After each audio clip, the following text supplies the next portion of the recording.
Nós estamos no 21º domingo do tempo comum.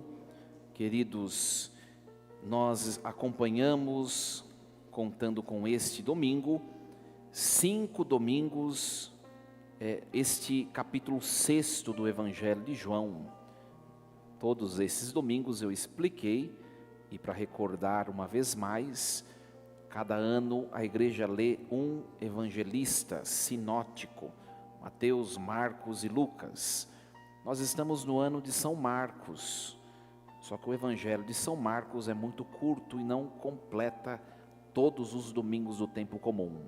Então a igreja coloca por 5 domingos no meio do ano litúrgico o capítulo 6 do Evangelho de João. João é lido nas solenidades, nos momentos mais importantes. E nós então, com este domingo, nós encerramos o capítulo 6 desse Evangelho de João, que é o chamado discurso do pão da vida, né? Cronologicamente, para nos situarmos, né? Jesus, ele viveu 3 anos a sua vida pública, né? 3 anos, morreu com mais ou menos 33 anos, 30 anos ele ficou escondido no silêncio de Nazaré. E depois de ser batizado por João, no Jordão, ele sai e começa a sua vida pública. Este é o 2º ano da vida pública de Jesus.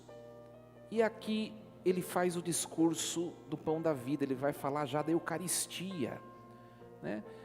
A Eucaristia que vai ser instituída somente no ano que vem, quando Jesus celebrar a última ceia com os seus apóstolos, antes de ser assassinado pelos judeus. Então, um ano antes, Jesus já está falando do mistério da Eucaristia. E por isso, nós vemos aqui no Evangelho de hoje, que é a conclusão, uma incompreensão por parte, não de pessoas quaisquer que estavam lá. O texto do Evangelho, de maneira geral, ele sempre diferencia 3 tipos de grupos de pessoas. Ora fala de multidão. Multidão eram as pessoas que olhavam os milagres que Jesus estava fazendo, se admirando e começaram a, sabe, a pessoa meio curiosa, né? Maria vai com as outras e vai lá, a multidão.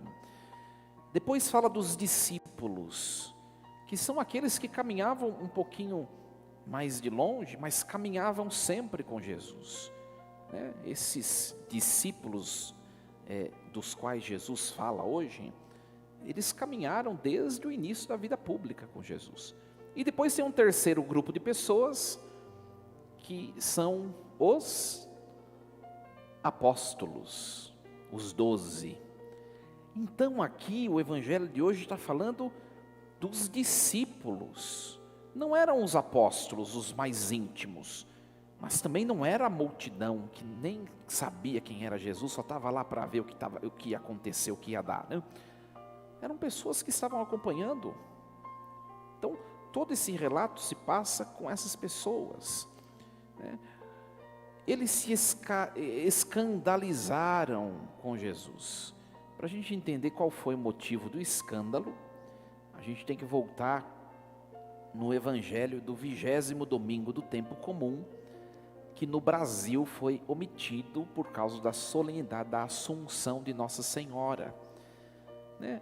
O que Jesus disse a eles no 20º domingo do tempo comum, né? Jesus disse assim: eu sou o pão vivo descido do céu, né?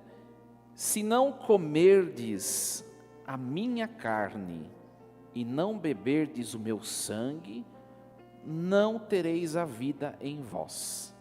Ou seja, não provareis da vida verdadeira, a felicidade perfeita. Aliás, palavra vida, né? As línguas de maneira geral, as línguas elas se diferenciam pela riqueza que a constitui. Por exemplo, o português perto do inglês é uma língua muito mais rica, né? Só que o português perto do grego, que é o texto, a língua com a qual é escrita os textos do Novo Testamento, o português é mais pobre que o grego. Por exemplo, a palavra vida tem duas palavras no grego que se traduzem no português pela mesma, vida. A primeira é a vida fisiológica, material, o bios, de onde vem a biologia, o biológico, o bios. E tem a vida que é uma vida perfeita, que está para além da morte, que é o zoen. E o texto do Evangelho no original não fala de bios, fala de zoen, ou seja, fala de uma vida perfeita. Você conhece essa vida perfeita?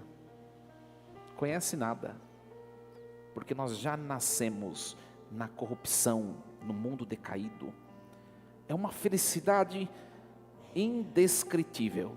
Os santos já provaram espiritualmente, a alma deles se encontra na beatitude eterna. A Virgem Maria, de maneira plena, em corpo e alma. Nós sabemos as apalpadelas, alguns momentos que Deus nos concede de consolação.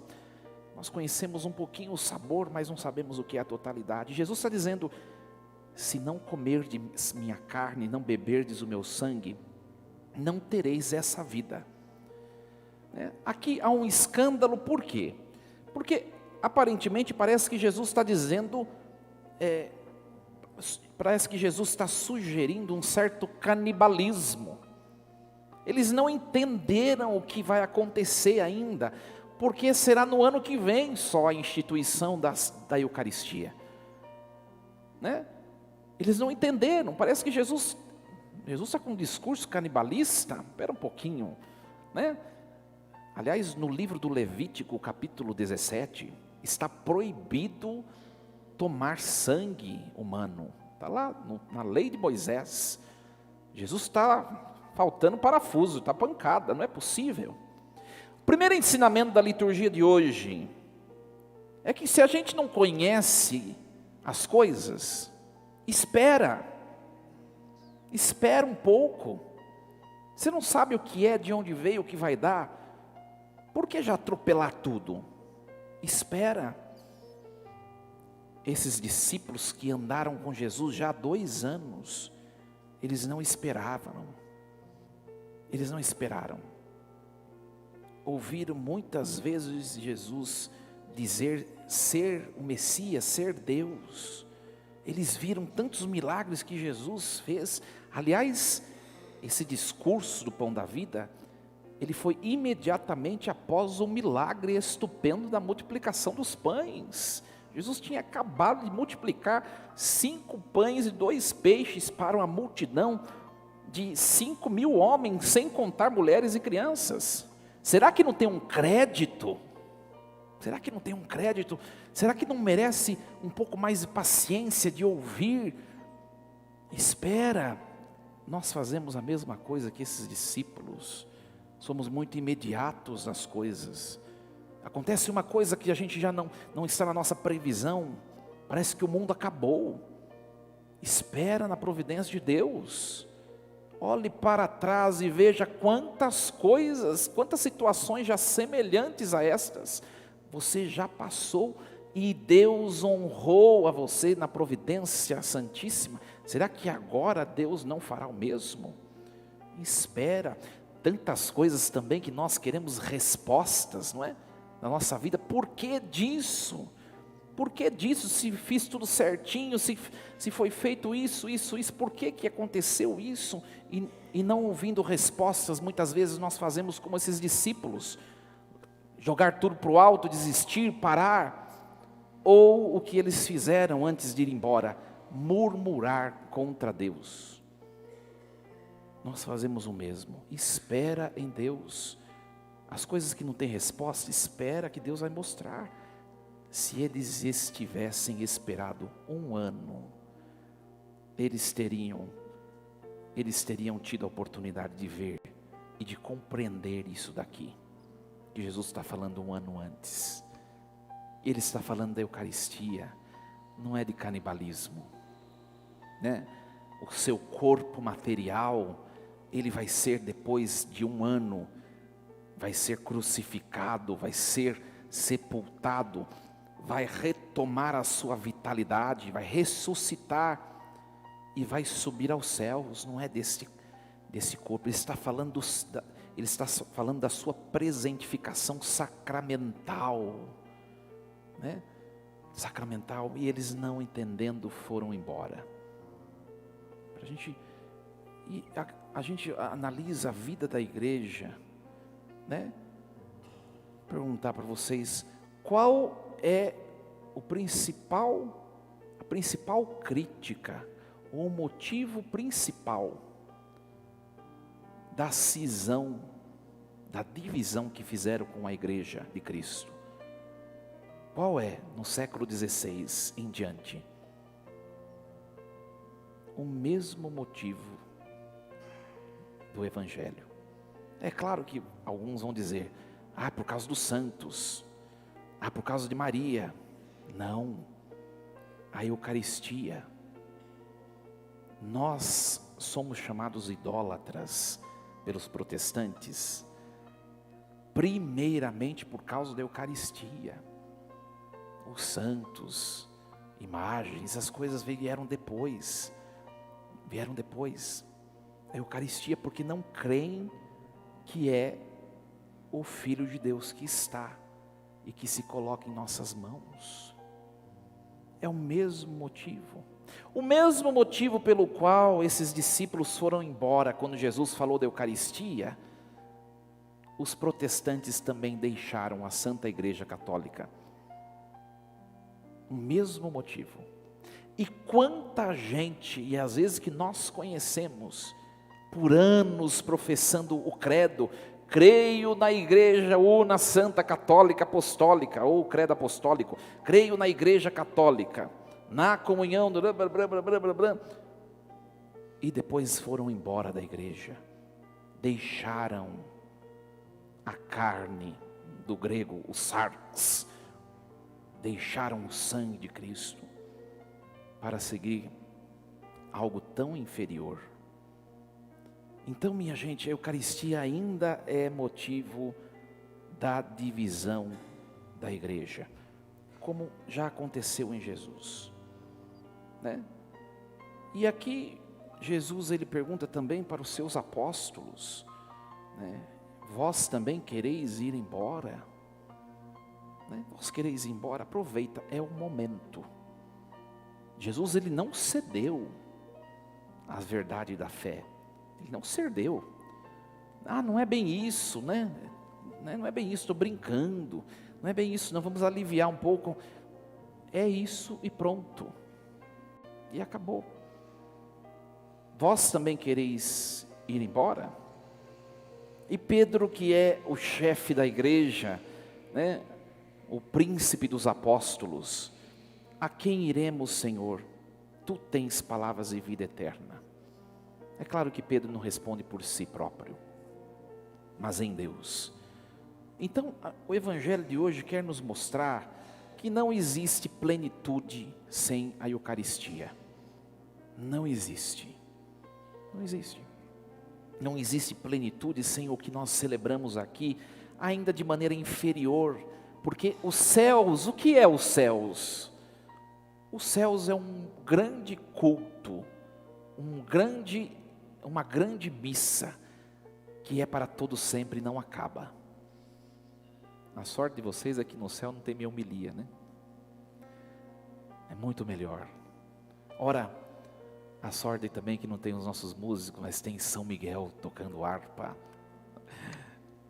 Muito bem. E aí, a pergunta para nós também: onde está a Eucaristia na nossa vida? Nós temos levado uma vida eucarística, né?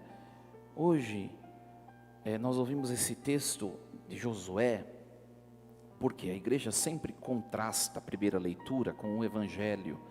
Aqui no Evangelho, esses discípulos, eles foram embora. Ora, ficaram bom tempo com Jesus e depois não entenderam nada, foram embora. Não valeu de nada tudo que eles viram, as curas, tantos demônios que Jesus expulsou, tanta coisa, não valeu de nada, esqueceram fácil de Deus. Mas a primeira leitura não, é o mesmo fato, né? Não sei se vocês se lembram, mas Josué, ele é o continuador do trabalho de Moisés.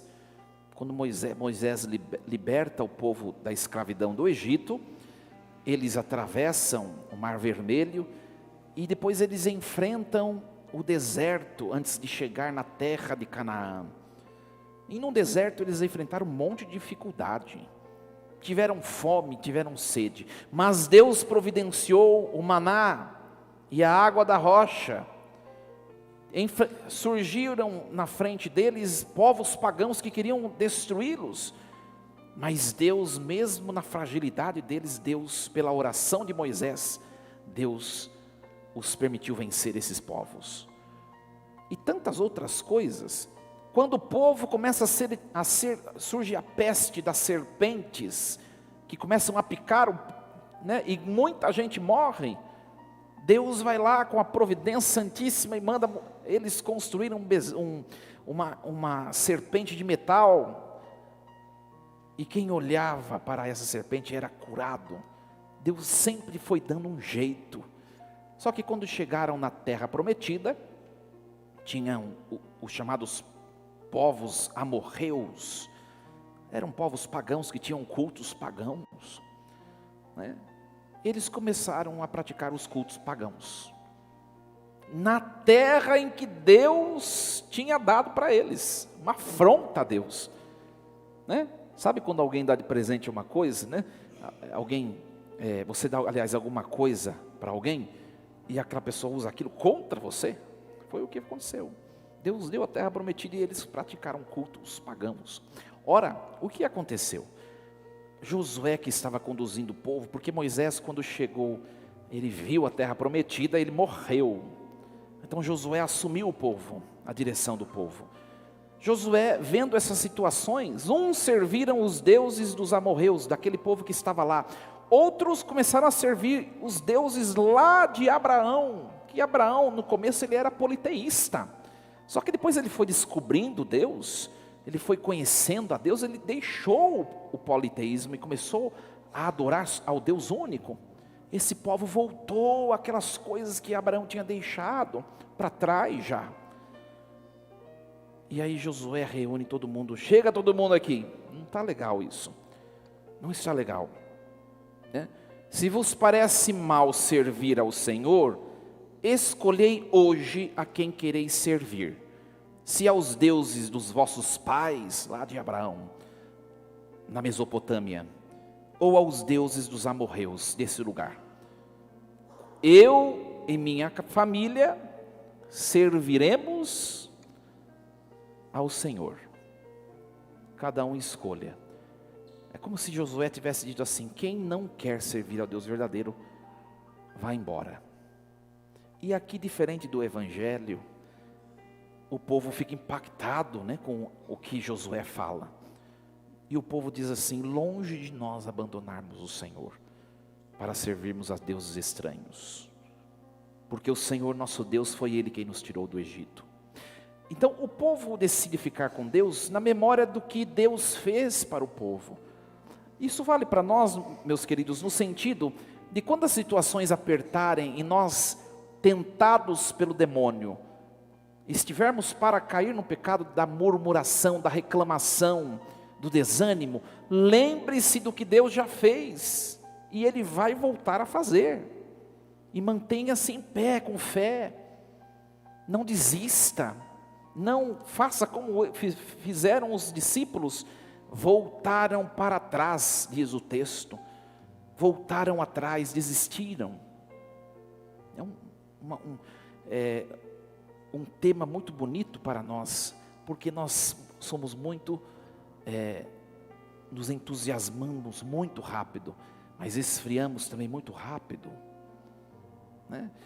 E aí vem a leitura segunda de hoje, que vai falar dessa temática da Eucaristia, né? Que vai falar da vida conjugal, né? A grande temática desse discurso, desses 4 domingos, porque o primeiro domingo foi a multiplicação dos pães, os outros 4 domingos, João fala do pão da vida, que é o corpo e o sangue de Jesus. E aqui a segunda leitura de hoje está perguntando: e vocês, né, têm levado uma vida de submissão à providência de Deus? É claro que a leitura segunda, que é São Paulo vai escrever aos Efésios, vai falar de maneira muito particular aos casados. Casados, vocês vivem uma vida eucarística ou não? E não estou falando da individualidade, estou falando como casal. Casais eucarísticos, que quando surge uma provação no seio familiar, no trabalho, os dois vêm na capela do Santíssimo Sacramento e como casal se ajoelham e rezam. Ora, para a gente se perguntar, porque a gente murmura muito, mas a gente se apresenta diante do Todo-Poderoso muito pouco, né? Muito pouco. E aqui Paulo está falando o quê? Vós que temeis a Cristo, sede solícitos uns para com os outros, ou seja, um cuide do outro. Ele vai dizer às mulheres, essa frase tão má interpretada, né? Mulheres, sejam submissas aos seus maridos, como ao Senhor, né? Marido, você é a cabeça da mulher, como Cristo é a cabeça da igreja, né? Como a igreja é solícita por Cristo, mulheres sejam solícitos em tudo pelos seus maridos, e maridos, amai as vossas mulheres como Cristo amou a igreja, ou seja, um amor verdadeiro. Ora, e ele vai explicar como deve ser esse amor, que é um amor eucarístico. Homens, maridos, cuidem de suas mulheres, como vocês cuidam de si mesmos, porque as mulheres são partes do seu próprio corpo, são partes de você. Olha só, é muito forte isso. E quantas vezes na vida conjugal nós sentimos, né, nós trazemos em nós maus sentimentos por aquele que é minha carne, a raiva, a bronca, o rancor, a impaciência. Ninguém jamais odiou a sua própria carne, ao contrário, a alimenta, cerca de cuidados, como Cristo faz com a sua igreja. Maridos, façam isso com suas esposas, e as esposas com seus maridos. Isso é a consequência de uma vida eucarística. Se isso não está sendo vivido, é porque não se é um casal eucarístico. É a conclusão de hoje, da liturgia de hoje. Olha, é forte, não é, minha gente? Azar de vocês que casaram. É a exigência do evangelho de hoje. Então, tudo começa na minha intimidade com a Eucaristia. Claro, tudo começa na intimidade pessoal. Eu sou alguém eucarístico? Ou seja, se necessário, eu deixo tudo para me unir a Jesus eucarístico. Tomara que seja. Primeira coisa que mostra que a gente não é eucarístico é quem falta à missa. O preceito de ir à missa de fim de semana é tão pequeno, minha gente. Se você está ainda lutando contra isso, você está lá embaixo, né? Ora, eu sou eucarístico? Sim. Agora eu tenho que ser eucarístico conjugalmente. Então reflitam vocês que são casados sobre isso, né? Rezam em casal, visitam a Jesus eucarístico em casal. A liturgia de hoje nos questiona sobre a nossa intimidade com a Santíssima Eucaristia. Que Deus nos ajude, e hoje ao comungar, que nós digamos ao Senhor, apesar de todos os nossos defeitos, de tudo que ainda precisa ser consertado, que pelo menos em mim tem, eu acho que em todos aqui deve ter alguma coisa que precisa melhorar, né? Peça ao Senhor, Senhor, só Tu tens palavras de vida eterna, nos ajude a sermos melhores. Primeiro, nós no relacionamento convosco, depois a nossa pequena igreja doméstica, né? Nos ajude a vivermos de maneira eucarística, que Ele assim nos ajude, assim seja. Um instante de silêncio, pensemos um pouco nessa palavra.